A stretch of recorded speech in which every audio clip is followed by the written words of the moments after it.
Something big happened on May 11, 1939. Something that, if common carriers of general commodities had done, would have completely transformed the trucking industry.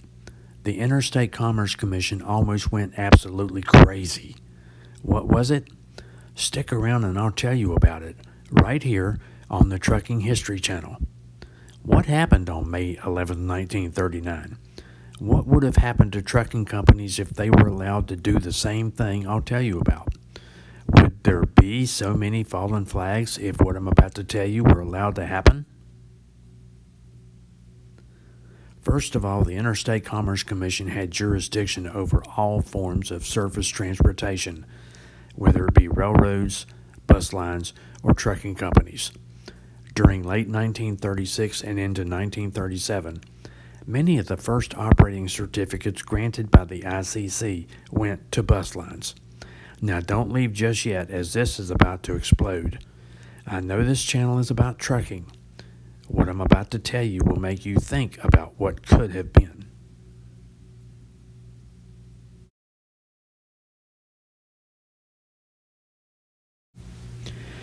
The Atlantic Greyhound Corporation had grown into a big company, covering many states with routes from Ohio all the way to Florida. Along the way, the company went back to the ICC to add more routes. One such addition, or what was known as a subnumber to the Certificate of Authority, was granted in May 11th of 1939. A part of that subnumber gave Atlantic Greyhound the authority to take special or chartered bus passengers to any place within the U.S. You heard that right. In 1939, a bus company could now take passengers anywhere in the country. What did that have to do with trucks? Well, what if common carriers in 1939 were granted certificates to haul general commodities anywhere in the U.S.? At that time, among the largest companies were Keishan Motor Express, Trans-American Freight Lines, and Risen Company. Large at that time generally meant a territory with routes extending from New York to Chicago and maybe to Omaha, Nebraska. No carriers would be a coast-to-coast firm for several years. Denver Chicago Trucking Company was the first one, and it would take until the 1950s to do that. Tractor trailers in 1939 were still small, with the maximum length of a trailer never more than 35 feet. Most companies were still very small trailers at the time. Long hauls were just a few hundred miles and would take all day to get that for sure, since most highways still went through cities and towns. Undivided miles of uninterrupted expressways were only in the planning stages. For instance, the Pennsylvania Turnpike's first segment between Irwin and Carlisle opened in 1940. The entire length was not completed until 1956.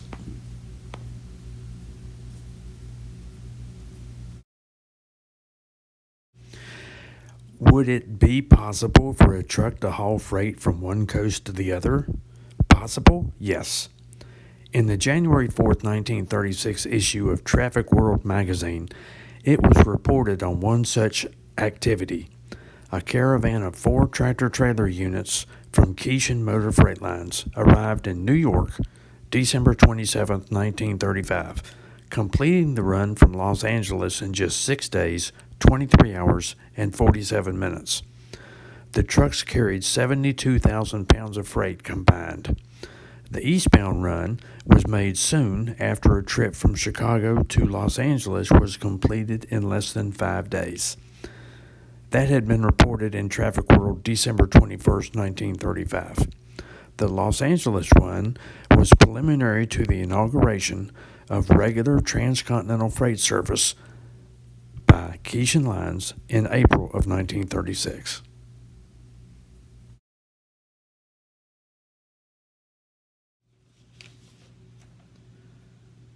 There was a problem with that. Perhaps it was grandiose plans on the part of Keishan. The corporate name may have been Transcontinental Freight Lines, but at the time Keishan was nowhere near being a coast-to-coast trucking company.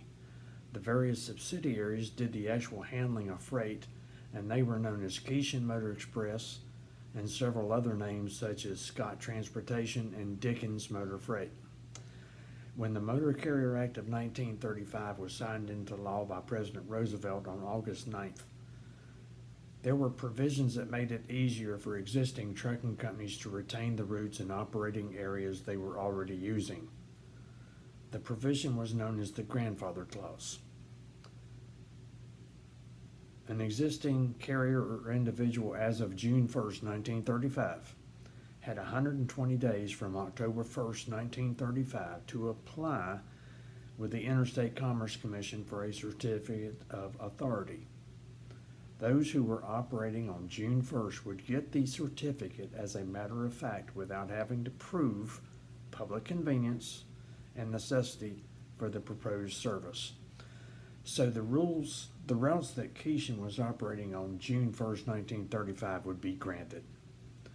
Since the one-time service between Los Angeles and New York happened several months after that date, then Keishan would have to prove the transcontinental rate was necessary for approval. Now, the way an application worked, when you applied for authority under the Grandfather Clause, whatever you were operating on a consistent basis prior to June 1st, 1935, it was a matter of fact that you would be given it. All you had to do was show some sort of receipt showing that you had been servicing a route consistently over a period of time, and you would get the authority. After the Grandfather Clause provisions, you would have to apply for a certificate through the Interstate Commerce Commission. You would be given a date for a hearing. And at that hearing, you show up whether by yourself or with a lawyer. And at that hearing, anyone who opposed your application could show up with their lawyers and their reasons why you should not get a certificate in their territory. A lot of carriers spent a lot of money, a lot of lawyer time, and effort to oppose just about any application for any carrier coming into their area. There are ICC reports with detailed evidence brought into the hearings, and you can see the company names, you can see the lawyer names, you can see what reasons they gave for disputing an application, and sometimes they would win, sometimes they would not. It all depends on how you presented it and what the commissioners at the ICC hearing recommended. They would come up with their recommendations after the hearing. That doesn't mean the ICC had to go with whatever they recommended, but generally they did. If it was recommended that you got a certificate several months later, you would get one. If you did not get approval, you could appeal it with your reasons for such an appeal. Sometimes you would get a rehearing on your appeal, and eventually you might get a certificate. It was never a guarantee. But in future videos, I will be going through some of these cases that were very detailed, very informative, to show you who got certificates and why they got them, and also show you who didn't get them and the reasons why. It'll be interesting, but enough about that one. Let's move on. Another aspect of the motor carrier industry that would have changed with cross-country authority would have been the elimination of having to interline with other carriers outside your operating territory. The larger West Coast carriers such as Consolidated Freightways, Pacific Intermountain Express, Garrett Freight Lines, and Denver-Chicago Trucking Company did quite an interline business with those carriers that only went as far west as Chicago. Shipments going westward had to be transferred to the trucking companies that would finish the haul.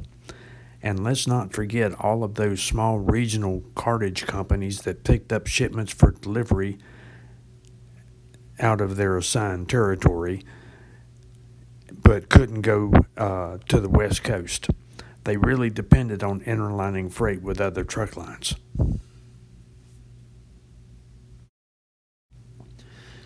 One more major change that could have happened with granting a lot of cross-country authority. If two trucking companies wanted to merge together, they had to receive permission from the Interstate Commerce Commission. To be considered, both carriers' routes had to meet somewhere. There could have never been a break in between routes and get later permission to join them wherever it may have been convenient. For example, if Norwalk Truck Line had an idea of acquiring Barnwell Brothers, the ICC would look at their routes. Where did they meet? In this case, they didn't. In 1940, Norwalk went as far east as Akron and Cleveland, Ohio, while Barnwell Brothers was as close as Bedford, Pennsylvania. That's 212 miles between the two carriers and would never have been approved by the ICC. Since we're talking about what if, say the merger was approved if the ICC granted a closed-door option between Akron and Bedford. That is, no service to any points along the route, just a convenient method to join the two companies. See where I'm going with this? So maybe things did turn out right for the trucking industry. Maybe May 11, 1939 was just a dream. I hope you've gotten something out of this video. If you have, shoot me a comment and give me a thumbs up, and thank you for subscribing. Talk to you soon with another great topic on the Trucking Channel, where we talk about all things history about the trucking industry. Thanks.